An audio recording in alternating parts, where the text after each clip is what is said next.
하나님께 예배하신 여러분들을 나사렛 예수 이름으로 환영합니다. 하나님의 놀라운 평강과 은혜가 함께하기를 축복하옵고 함께 찬송하죠. 찬송가 486장입니다.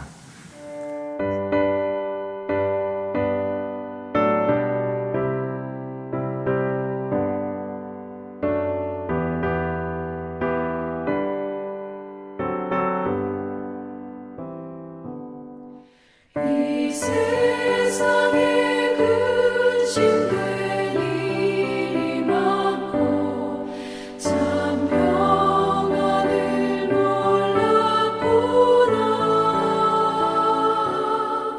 내 주 예수 나로라 부르시니 곧 평안히 쉬리로다. 주 예수의 구원의 은혜로다. 참 기쁘고 즐겁구나. 그 은혜를 영원히 누리겠네. 곧 평안히 쉬리로다. 이 세상에 공고한 일이 많고 참 쉬는 날 없었구나. 내 주 예수 날 사랑하시오니 곧 평안히 쉬리로다. 주 예수의 구원의 은혜로다. 참 기쁘고 즐겁구나. 그 은혜를 영원히 누리겠네. 곧 평안히 쉬리로다.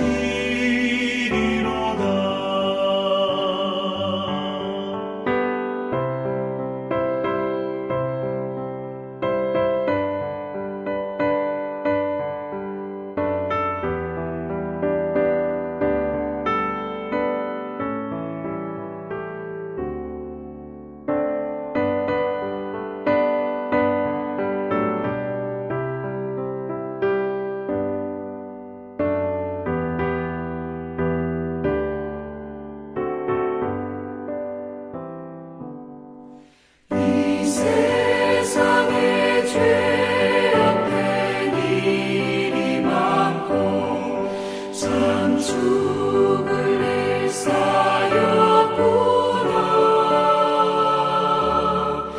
내 주 예수 날 건져 주시오니 곧 평안히 쉬리로다. 주 예수의 구원의 은혜로다. 참 기쁘고 즐겁구나. 그 은혜를 영원히 누리겠네. 곧 평안히 쉬리로다.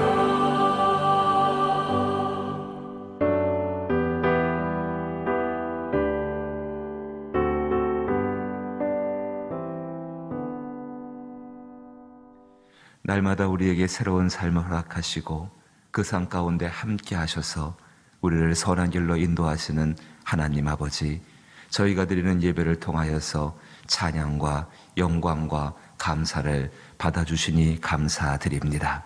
주의 은혜 가운데 이 선한 인도하심을 따라 살아갈 때에 오직 우리가 바라보는 것이 그리스도 예수가 되게 하여 주옵시고 그 안에서 참된 평안과 쉼을 얻게 하여 주옵시고 주의 것들을 위해 살아가는 모든 시간 가운데에 베푸시는 복된 것으로 말미암아 소망하고 기뻐할 수 있는 저희들 되게 하여 주옵소서. 성령이 우리의 영과 그리고 우리의 마음과 우리의 생각과 지식과 뜻과 의지조차도 새롭게 하시게 되기를 원합니다. 그리스도 예수의 피로 씻겨주셔서 정결한 가운데에 하나님께 가까이 갈 수 있는 저희들 되게 하여 주옵소서. 예수님 이름으로 기도하옵나이다. 아멘. 함께 대하실 말씀은 사무엘하 16장 1절로부터 4절 말씀입니다. 구약성경 488면에 해당하옵고 사무엘하 16장 1절로부터 4절 말씀입니다. 사무엘하 16장 1절로부터 4절에 한 절씩 번갈아 읽어보지요. 사무엘하 16장 1절로부터 4절입니다. 다윗이 마루턱을 조금 지나니 무비보셋의 종 시바가 안장 지은 두 나귀의 떡 200개와 건포도 100송이와 여름과일 100개와 포도주와 포도주 한 가죽 부대를 싣고 다윗을 맞는지라.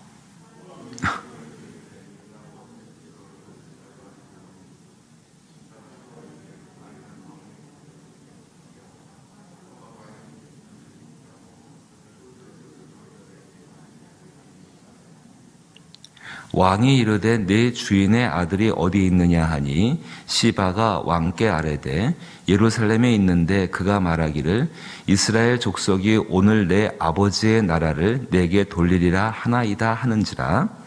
왕이 시바에게 이르되 무비보셋에게 있는 것이 다 내 것이라 하니라. 시바가 이르되 내가 절하나이다. 내 주 왕이여 내가 주 왕 앞에서 은혜 있게 하옵소서 하니라. 아멘.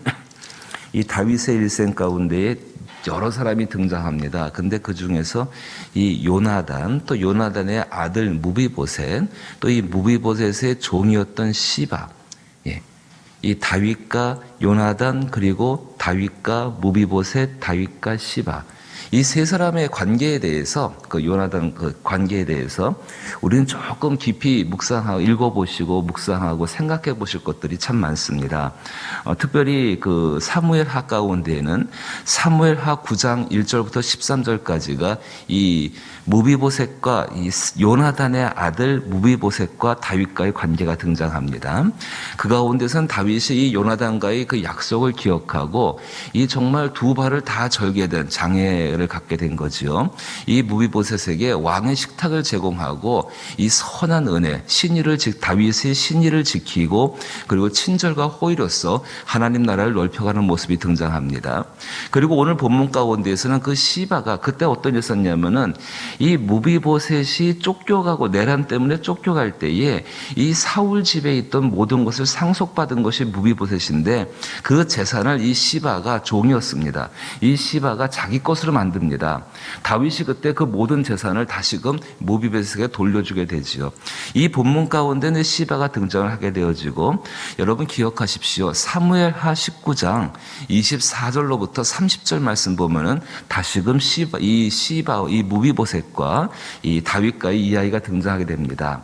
다윗, 무비보셋, 시바. 우리가 이 관계, 이 본문들을 읽어보면서 그 앞에 것을 이제 사무엘하 9장 1절부터 13절이고 오늘 본문, 그리고 19장 24절로부터 30절 말씀에 등장하는데 이것이 무엇을 의미하는가? 그리스도 예수의 은혜를 입고 살아가는 우리들이죠. 예수님이 우리 가운데 베푸신 한없는 은혜, 그 은혜를 덧입고 사는 사람의 태도가 과연 어떠해야 될까에 대해서 이 세 가지의 이야기를 읽어보시면서 한번 깊이 있게 묵상을 해보시게 되기를 원합니다. 오늘은 이 중간 본문으로서 그 시바의 이야기 가운데에 다윗이 지금 굉장히 깊은 고난 가운데 있죠. 그 머리를 풀고 백성들과 함께 고난을 받고 있는 모습 30절 말씀 보시니까 15장에 다윗이 감난산 길로 올라갈 때에 그의 머리를 그가 가리고 맨발로 울며 가고 이렇게 나옵니다.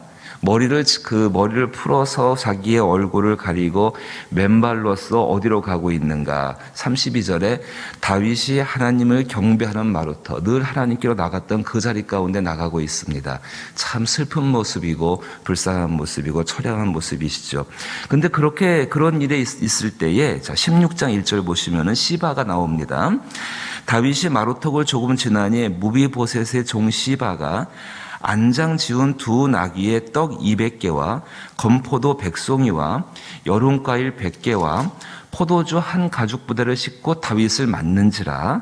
왕이 물어봅니다. 왕이 시바에게 이르되 내가 무슨 뜻으로 이것을 가져왔느냐.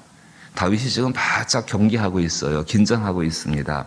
자기에게 오는 것이 어느 것이 자기에게 유익하고 불리한지를 지금 판단이 잘 안 되고 있거든요.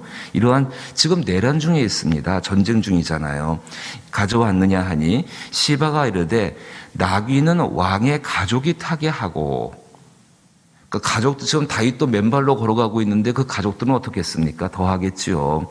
가족들이 타게 하고 떡과 과일은 청년들이 먹게 하고 포도주는 들에서 피곤한 자들에게 마시게 하려 함이니이다. 다윗이 이것을 지금 듣고 있습니다. 시바, 종이었습니다. 그렇게 중요한 사람이 아니었는데 이 사람이 자기를 찾아와가지고 이렇게 많은 음식물들을 제공하고, 거기다가 이 말을 보십시오. 얼마나 배려 깊은 말입니까? 다윗만 생각하는 것이 아니라 다윗의 가족까지 또 다윗과 함께한 사람을 생각해서 이렇게 위로의 말을 전하고 있다. 야, 이거 너무 고마운 사람 아닙니까? 또 그래서 다윗이 물어봅니다. 왕이 이르되 내 주인의 아들 어디 있느냐. 사실 이 일을 해야 되는 사람은 진짜 친절과 호의를 베푼 무비보셋이거든요. 무비보셋이 나와야 합니다. 무비보셋은 다른 사람은 다 그렇지 못한다 할지라도 이 무비보셋만큼은 다윗 앞에 나와야지요. 나와서 이런 친절들을 베풀어야지요. 왕이 이르되 내 주인의 아들이 어디 있느냐 하니 시바가 왕께 이르되 예루살렘에 있는데 그가 말하기를 이 무비보셋이 사울의 손주입니다. 자기 아버지가 압살롬, 요나단이었고 요나단은 사울 왕국의 계승자였습니다. 근데 죽임을 당했잖아요. 시바가 아뢰되 예루살렘에 있는데 그가 말하기를 이스라엘 족속이 오늘 내 아버지의 나라를 내게 돌리리라 하나이다 하는지라. 이 말의 의미는 이겁니다. 이제 압살롬 때문에 다윗은 이제 죽을 것이고, 그러니까 그 나라가 다시 내게로 돌아오게 될 것이다. 이 나라가 원래 우리의 할아버지 사울의 왕국이었으니까 내게로 올 것이다. 다윗이 그 이야기를 들었습니다. 왕이 시바에게 이르되 무비보셋에게 있는 것이 다 내 것이라. 예. 시바가 특별한 이야기 하지 않습니다. 그냥 가만히 있는데 이 다윗 왕이 시바에게 이르되 무비보셋에게 있는 것이 다 내 것이라 하니라. 시바가 이르되 내가 절하나이다. 내 주 왕이여 내가 주 왕 앞에서 은혜를 입게 하옵소서 하니라. 조금의 시간이 지나갑니다. 정말로 얼마의 약간의 시간이 지나갑니다. 그리고 사무엘하 19장 24절을 보게 되면은 지금 이것이 시바의 모략. 뭐라고 이 무비보셋이 이야기하게 되냐면은 이것이 나를 모함했다라고 이야기를 하게 되어집니다. 다윗이 그때 알게 되는 것이죠. 지금 이 상황 가운데 다윗은 지금 이 시바 마음속에 있는 탐심, 욕심, 원래 자기 것이 아닌 것을 갖기를 원하는 그 시바 마음속에 있는 탐심과 욕심을 분별하지를 못하고 있습니다. 사랑하는 우리 성도 여러분, 그리스도인들이 누군 줄 아십니까? 고린도전서 15장 2절 말씀을 보게 되면은 우리는 모든 것을 하나님의 성령과 함께하는 하나님의 성령과 함께하는 사람들은 모든 것을 분별할 수 있는 사람이라고 말을 하고 있습니다. 이것이 그리스도인들이 세상 가운데에서 세상 사람과 다른 이유입니다. 분명히 성경이 성령과 함께하는 사람, 하나님의 영에 속한 사람들은 세상 속에서 이 모든 것들을 분별할 수 있다. 어떤 좋은 방법들을 분별하는 것이 아니라 하나님의 은혜 가운데에서 무엇이 옳고 그른지를 적어도 우리가 빛과 어두움은 구별할 수 있고 적어도 그것을 구분하기 위해서 하나님이 우리를 갖다 외모로 판단하지 아니하시고 그 중심을 바라보시며 외모로 보지 아니하시고 하나님이 정말 그 선한 것으로 판단하시는 것처럼 우리도 얼마든지 그 공정한 삶의 태도로서 살아갈 수 있다는 것을 성경은 분명히 우리에게 가르치고 있습니다. 그리스도인들이 말입니다. 세상을 살아가면서 이 분별력, 이 판단력, 하나님으로부터 오는 것입니다. 사람으로 오는 것이 아닙니다. 사람의 지혜와 지식이 아니라 정말로 가운데 세상을 향한 공정한 추요자로서 서 있을 수 있는 것은 진실로 그리스도인들의 특별한 특권이고 은혜입니다. 사람이기 때문에요, 좌로도 치우치고 우로도 치우칠 수 있습니다. 하나님은 그것을 책망하지 않습니다.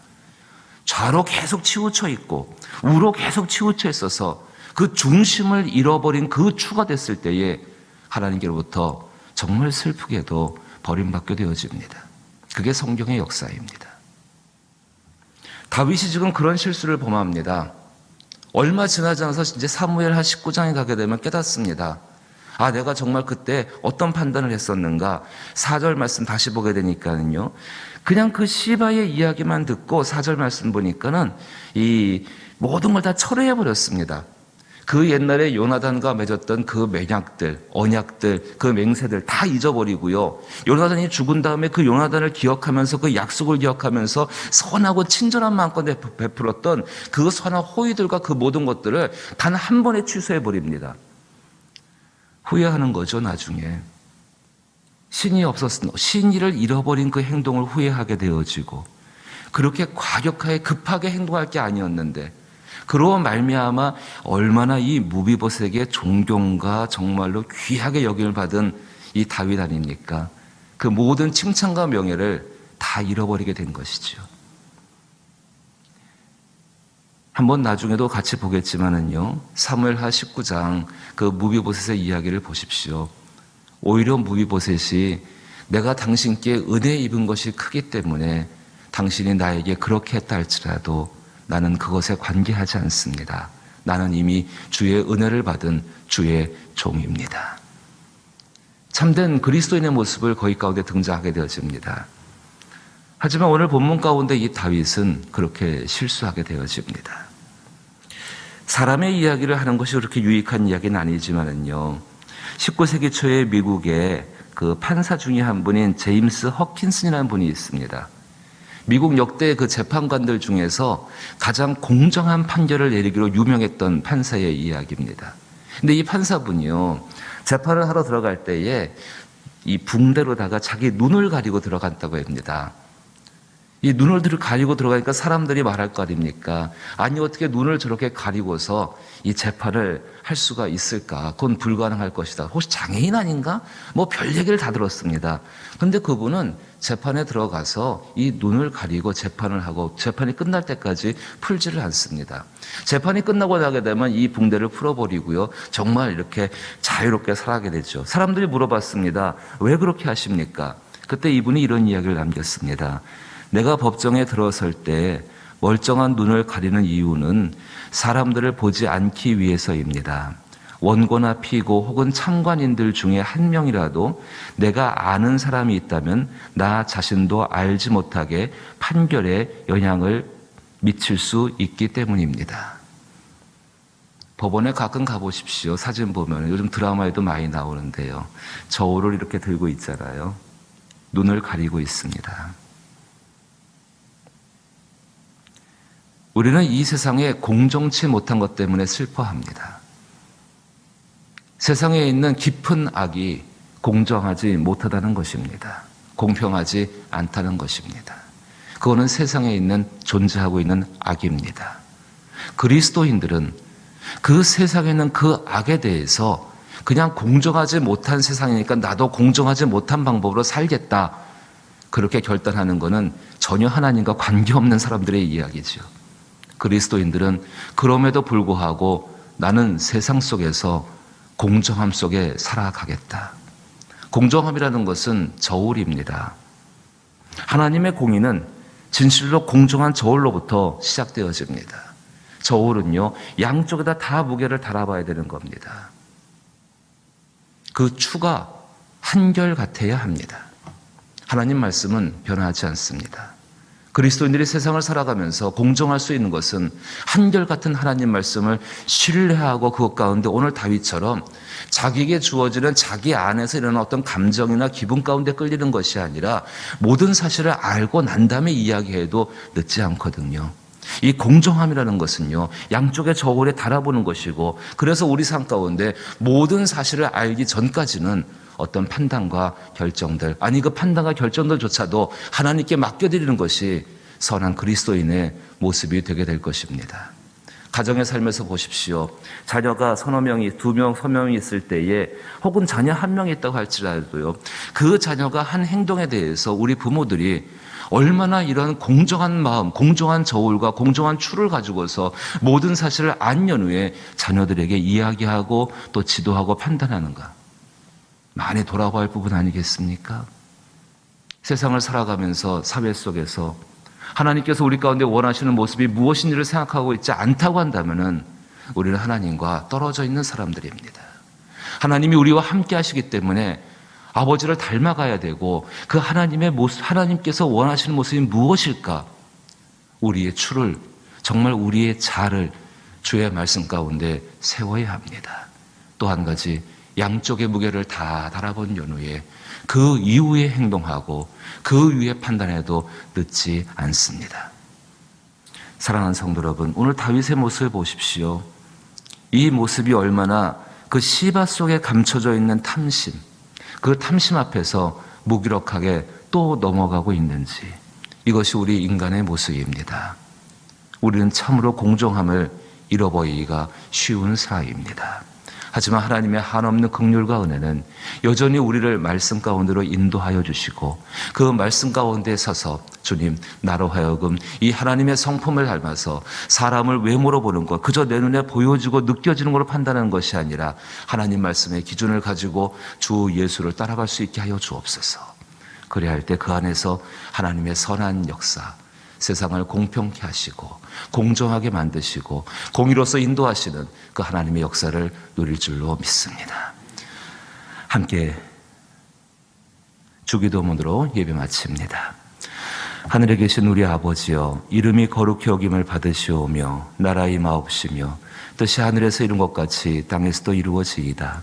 오늘날 우리에게 일용할 양식을 주옵시고 우리가 우리에게 죄 지은 자를 사하여 준 것 같이 우리 죄를 사하여 주옵시고 우리를 시험에 들게 하지 마옵시고 다만 악에서 구하옵소서. 대개 나라와 권세와 영광이 아버지께 영원히 있사옵나이다. 아멘. 공정하지 못한 세상을 산다라고 우리는 늘 이야기합니다. 이것이 우리의 탄식과 아쉬움으로 끝나는 것이 아니라 나 자신 한 명 한 명이 공정한 삶을 살기 위해서 공평한 저울의 추를 가지고서 저울처럼 양쪽의 무게를 다 알기 전까지는 정말로 말하거나 행동하지 않는 그 성숙한 모습이 있을 때에 하나님은 그 한 명 한 명을 통하여서 세상을 바꿔갈 줄로 믿습니다. 또한 우리 자녀들에게 이 공정한 삶의 모습을 보여주고 가르침으로 말미암아 세상을 변화시키는 하나님 앞에 있는 가족이 또한 될 줄로 믿는 것입니다. 이 선한 일을 위해서 기도하시게 되기를 부탁을 드리옵고 병들고 약하고 정말로 주의 은혜가 필요한 분들을 위해서 중보하시길 바라옵고 또 특별히 믿지 않는 그 영혼들을 위해서 구원을 위해서 기도하시며 전도의 현장과 선교지를 위해서 기도할 수 있게 되기를 원합니다. 참 경제적으로 어려운 상황 가운데 있는데 요즘 참 많이 감사한 것이요, 선교지 가운데 하나님의 참 기적 같은 도우심이다. 기이한 도우심이다. 선교지 한 곳에서 자동차가 완전히 너무 오래돼가지고 이 교인들을 돌봐야 성도들을 실어 날라야 되는 차가 완전히 망가졌는데 그 요즘 같은 때에 몇 천만 원의 돈이 어디 있습니까? 근데 정말 기적과 같은 방법으로 그런 일들을 여전히 하나님은 행하셔서 필요한 것들을 공급하신다. 마음의 위로를 얻고 소망을 갖습니다. 그 하나님이 여전히 우리의 필요도 채워주신다는 사실을 정말 바라고 소망하면서 기도할 수 있기를 바랍니다. 같이 기도하십시다.